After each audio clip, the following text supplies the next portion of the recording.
Ini menurut saya strategi yang sangat keren sekali dari PDIP. Di tengah Pak Prabowo Subianto menunjuk calon menteri-menterinya, PDIP malah bergerilya untuk memenangkan calon dari PDIP pada pilkada serentak besok.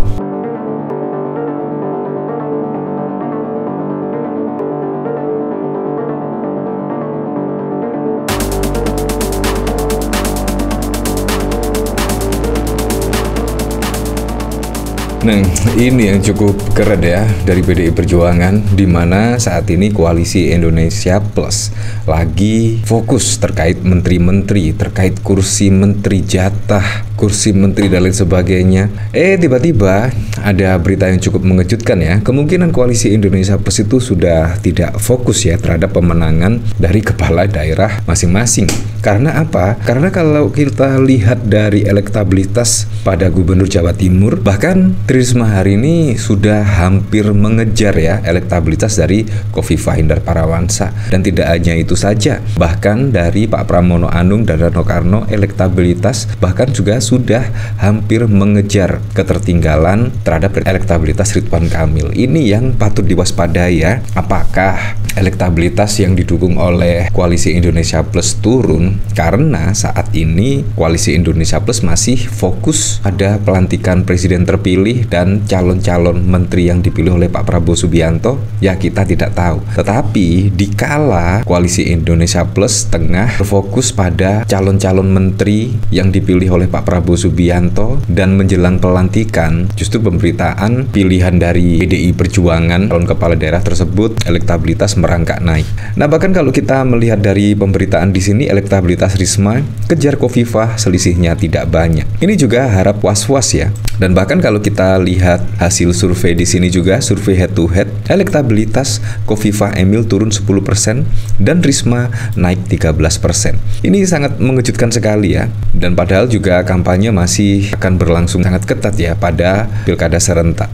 Pilgub Jatim 2024 makin ketat jelang 43 hari pencoblosan. Itu setelah melihat hasil head to head Khofifah Emil versus Risma Gushan. Hasil survei Indopol Survei yang dirilis pada Minggu 13 Oktober, hasil survei Indopol menyebut elektabilitas Khofifah Emil turun 10%, sementara elektabilitas Risma Gushan naik 13% jika head to head dibandingkan dengan simulasi 3 pasangan calon. Bagaimana dengan elektabilitas pasangan Luluk Lukman yang diusung Partai Kebangkitan Bangsa PKB? Rupanya elektabilitas pasangan berakronim Luman itu juga turut naik jika head to head dengan paslon manapun. Sayangnya selisih elektabilitas Luluk Nur Hamidah dan Lukmatul Hakim masih tertinggal jauh dari kedua pasangan Khofifah dan Emil Dardak maupun Tri Risma hari ini. Adapun responden sebanyak itu tersebar secara proporsional di 38 kabupaten kota berdasarkan jumlah pemilih pilkada Jatim. Dalam head to head paslon nomor urut 2, Khofifah Emil Dardak unggul atas nomor urut 1 Luluk Lukmanul dan presentasi cukup besar, yakni 66%. Sedangkan presentasinya 46% untuk Khofifah Emil berbanding 34% untuk Risma dan Gushan. Ini juga sangat mengejutkan sekali ya, di mana selisihnya ya cuma tertinggal 11% saja ya antara Khofifah Indar Parawansa dan juga Risma hari ini. Wah, apalagi kalau kita lihat pada tanggal 27 November ya, pencoblosan pilkada serentak, bisa jadi Bu Risma hari ini mengejar ketertinggalan karena setiap minggunya juga elektabilitas dari Risma hari ini semakin hari semakin naik. Nah, kalau kita lihat dari hasil survei di sini juga sungguh mentereng. Karena apa? Karena calon dari PDI Perjuangan juga naik signifikan dan bahkan juga Ridwan Kamil kalah telak dari hasil survei panel Surya Indonesia. Bahkan Pak Pramono Rano Karno mendapatkan di angka 52,6%, sedangkan Ridwan Kamil mendapatkan di angka 35,4%, sedangkan Dharma Pongrekun mendapatkan 5,4%. Ini juga sungguh mengejutkan ya. Di sini dikomentari oleh Ari Pras, rilis hasil survei panel Surya Indonesia atas elektabilitas pasangan Cagup dan Cawagup Pilkada Jakarta 2024. Elektabilitas Pramono Anung dan Rano Karno 52,6%. Nah, ini juga sangat mengejutkan sekali ya. Mantap, insya Allah menang prakar untuk Jakarta.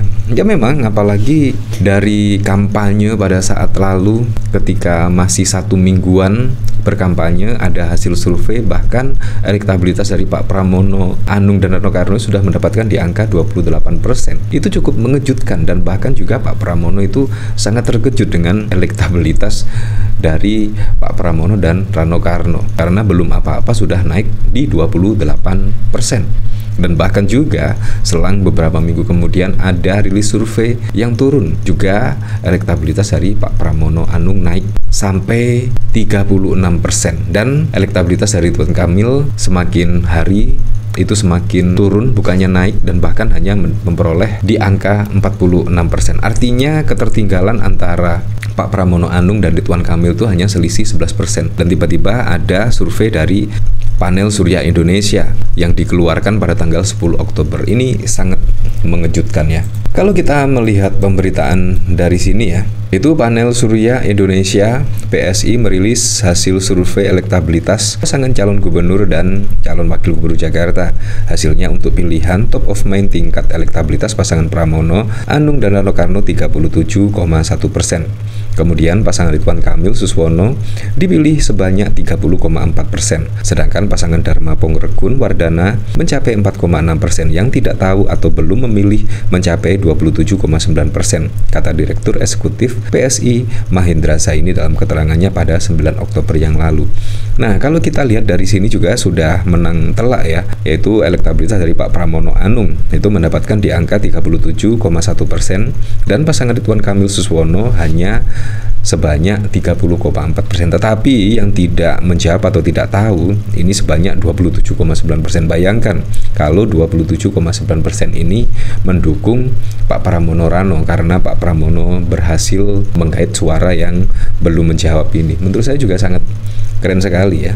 Nah, apakah ini ya, ketika koalisi Indonesia Plus saat ini juga masih fokus terhadap menteri-menteri dari Pak Prabowo Subianto, dan akhirnya PDIP langsung bergerilya untuk memenangkan calon kandidat-kandidat pada pilkada serentak besok. Ini menurut saya strategi yang sangat keren sekali dari PDIP.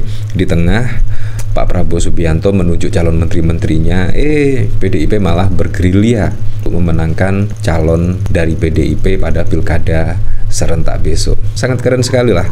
Tapi saya berharaplah pada pilkada Jakarta atau pilkada serentak besok bisa berjalan dengan aman, berjalan dengan lancar, dan yang paling penting berjalan dengan transparan, jujur, dan juga adil. Untuk bisa berjalan dengan aman, berjalan dengan lancar, dan yang paling penting berjalan dengan transparan, jujur, dan juga adil.